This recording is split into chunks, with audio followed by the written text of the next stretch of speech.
Hello, मेरा नाम सपना कुमारी और आज हम टाइप ऑफ लाइब्रेरी के नेशनल लाइब्रेरी का क्लास है ये। लाइब्रेरी साइंस, ठीक, क्लास है नेशनल नेशनल लाइब्रेरी। इसे कहते हैं नेशनल लाइब्रेरी। नेशनल लाइब्रेरी का काम है कि एक देश का नेशनल लाइब्रेरी का काम है कि प्रदेश में जितना पुस्तकालय है उस सबका नेतृत्व करना। इसे कहते हैं प्रत्येक देश की सरकार अपने देश के लिए एक राष्ट्रीय पुस्तकालय स्थापित करती है। प्रत्येक देश की सरकार अपने देश के लिए एक राष्ट्रीय पुस्तकालय स्थापित करती है। जैसे हमारे इंडिया में भी राष्ट्रीय पुस्तकालय है ना, उसका नाम ये नेशनल लाइब्रेरी कोलकाता। सबसे सबसे पुराना नेशनल लाइब्रेरी जो है वो अमेरिका का है, इसका नाम है ब्रिटिश लाइब्रेरी। नेशनल लाइब्रेरी का काम है कि अपना देश के साथ साथ दूसरे देश के साहित्य पुस्तकालय सब है, साहित्य प्रकाशन पुस्तकालय का संग्रह करना तथा देश का प्रतिनिधित्व करना इसका काम है। इसका कार्य नहीं, इसका कार्य है कि अपने देश के अलावा दूसरे देश के साहित्य प्रकाशनों पुस्तकों का संग्रह करना और देश का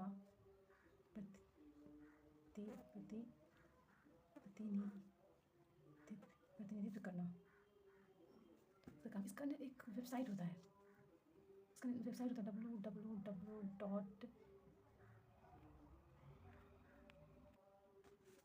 www.nindia.org।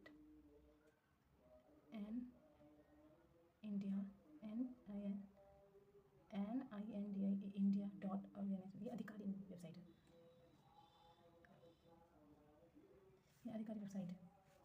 ये जो प्रकाशित करता है नेशनल लाइब्रेरी, जो प्रकाशित करता है पत्रिका प्रकाशित करता है,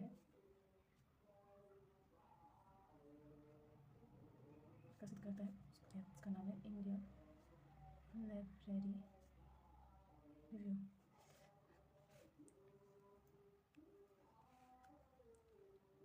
और एक काम और इसका है, नेशनल लाइब्रेरी का काम था अपने देश के अलावा दूसरे देश के साहित्य प्रकाशनों पुस्तकों का संग्रह करना एवं देश के प्रतिनिधित्व करना। और एक काम है इसका संयुक्त सूची तैयार करना।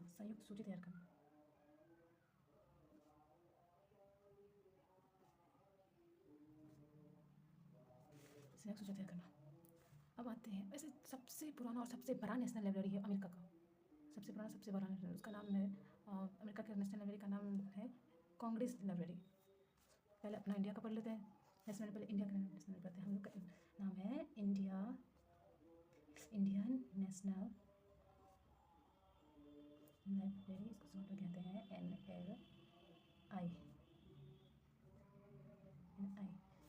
नेशनल लाइब्रेरी जो है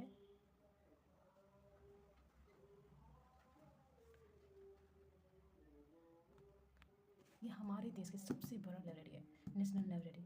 कोई भी देश में कोई भी बुक प्रकाशित करेगा उसका 4 कॉपी मिलता है पहले, इसमें से फर्स्ट कॉपी नहीं आता है फ्री में।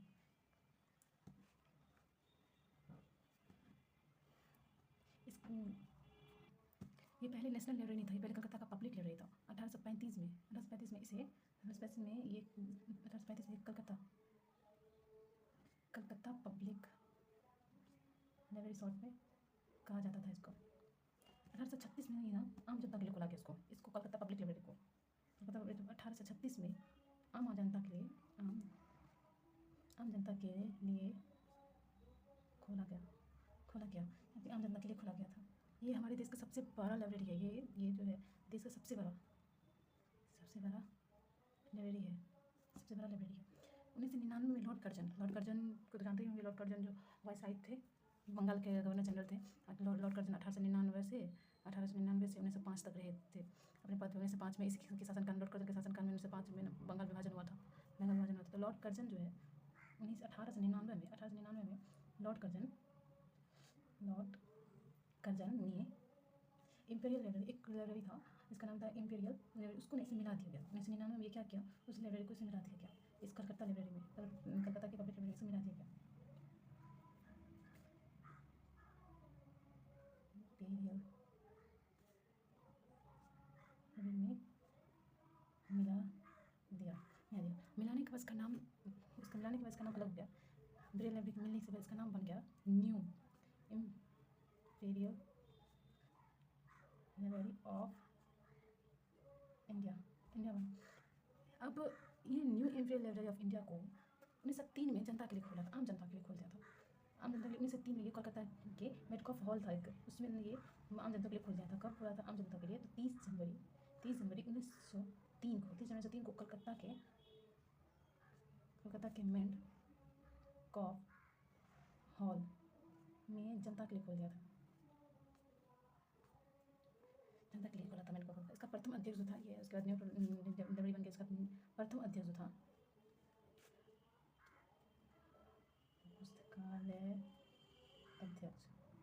पुस्तकालय अध्यक्ष था वो था जॉन मॉकफेफर।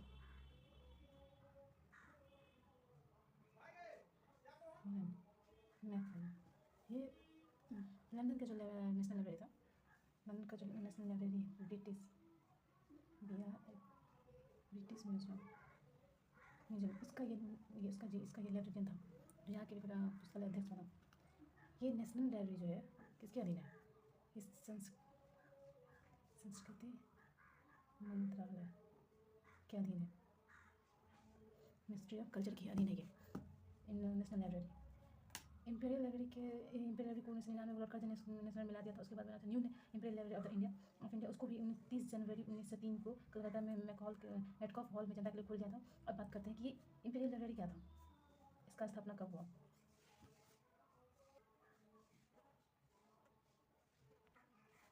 इम्पीरियल लाइब्रेरी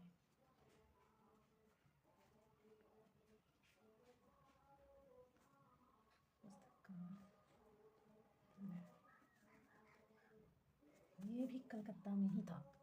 इसका स्थापना हुआ था 1891 में कलकत्ता में। ये ऐसा वैसा लाइब्रेरी नहीं था, ये एक खास लाइब्रेरी था। इसमें हर कोई नहीं जाता, इसका यूज हर कोई नहीं कर सकता था। इसका यूज सरकार के बड़े बड़े आदमी करते थे। इसका यूज जो है वो सरकार के वरिष्ठ अधिकारी ही कर सकता था। इसका यूज सरकारी अधिकारी कर सकते। बहुत महत्वपूर्ण लाइब्रेरी था ये, जो है एक महत्वपूर्ण महत्वपूर्ण गृह विभाग का लाइब्रेरी था। ये गृह विभाग की लाइब्रेरी था, बहुत महत्वपूर्ण था। ये सबसे महत्वपूर्ण गृह विभाग का लाइब्रेरी था। ये सब राज्य का लाइब्रेरी था, ये खास था। ये सबसे महत्वपूर्ण था, महत्वपूर्ण गृह विभाग लाइब्रेरी था। इसका ये कह सकते हैं कि इम्पीरियल लाइब्रेरी, इसमें जो बुक रखा था वो भी खास बुक था। इसमें जो बुक रखा था इसमें east India college, fort William और लंदन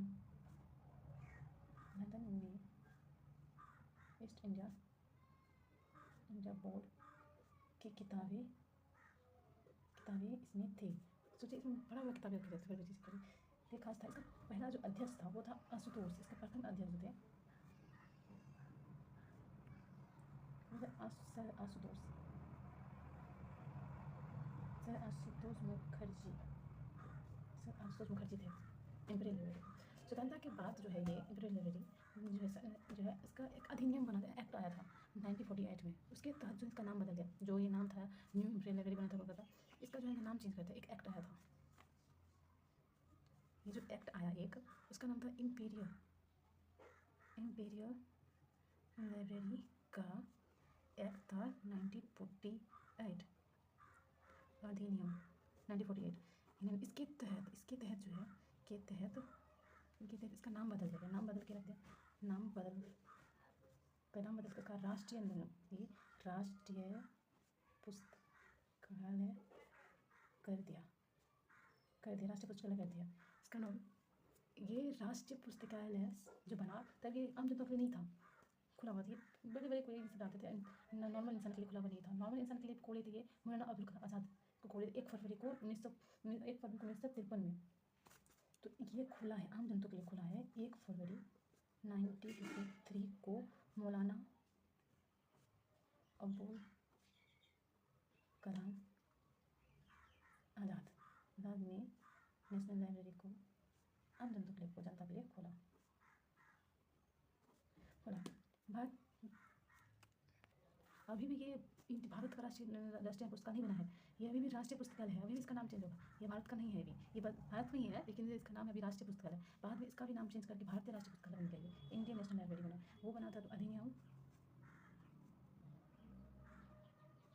भारतीय राष्ट्रीय पुस्तकालय अधिनियम 1976 की धारा 18 के तहत राष्ट्रीय लाइब्रेरी का नाम बदल कर भारतीय राष्ट्रीय पुस्तकालय कर दिया गया। अब बना गया हमारा भारतीय राष्ट्रीय पुस्तकालय। इसमें बहुत सारी बुक्स बन गए थे। इसमें जो है ना 2.5 मिलियन से भी अधिक बुक था, अभिलेखों था इसमें। अब जो बना था ये उसके इसमें 2.5 मिलियन से भी अधिक बुक एंड अभिलेखों था इसमें से लेखा है, अभी भी है। ये राष्ट्रीय जो अब जो बन गया हमारा भारतीय राष्ट्रीय पुस्तकालय, इसका एक अलग टाइम है खुलने का। इसका एक टाइम है, ये कितने में फैला होना चाहिए, कितना बिल्डिंग होना चाहिए, कब कब इसका छुट्टी होना चाहिए, इसका सब इसका साइट पे है। साइट पे आप साइट ऑन कीजिए, साइट पे सारा कुछ है। ये जो है इसका टाइमिंग जो है खुलने का वो है 9 AM से 8 PM। इसको 11 घंटे के लिए खोला जाता है। लेकिन इसका छुट्टी का टाइम जो है, इसका छुट्टी इस पूरा साल में बस 3 ही दिन छुट्टी होता है। इसका छुट्टी जो है इसका ये 2 अक्टूबर को बंद होता है, एक 15 अगस्त को, एक 26 जनवरी को। बस ये राष्ट्रीय छुट्टी पर ही बंद रहता है, ये बंद होता है राष्ट्रीय छुट्टी पर ही बंद होता है, वैसे बंद नहीं रहता। तो आज 2 और नेशनल लाइब्रेरी पढ़ लेते हैं जो इंपॉर्टेंट है, जो पूछना भी है। एक अमेरिका के राष्ट्रीय पुस्तकालय, एक चीन के राष्ट्रीय पुस्तकालय। चलिए अमेरिका पढ़ लेते हैं। अमेरिका का नेशनल लाइब्रेरी समझिए आप लोग, हो गया। इसका नाम है कांग्रेस। ज़्यादा कुछ नहीं पूछता, बस नाम पूछता हो, स्थापना का पता ही पूछता है। कांग्रेस पुस्तकालय, इसका स्थापना हुआ था 24 अप्रैल 1800 में। 24 अप्रैल 1800 में। ये दुनिया का सबसे बड़ा लाइब्रेरी है, सबसे बड़ा है, सबसे बड़ा दुनिया का सबसे बड़ा, दुनिया का सबसे बड़ा लाइब्रेरी। अब कहते हैं एक चीन का पढ़ लेते हैं, यहाँ पर यही जगह है, देख लेते हैं।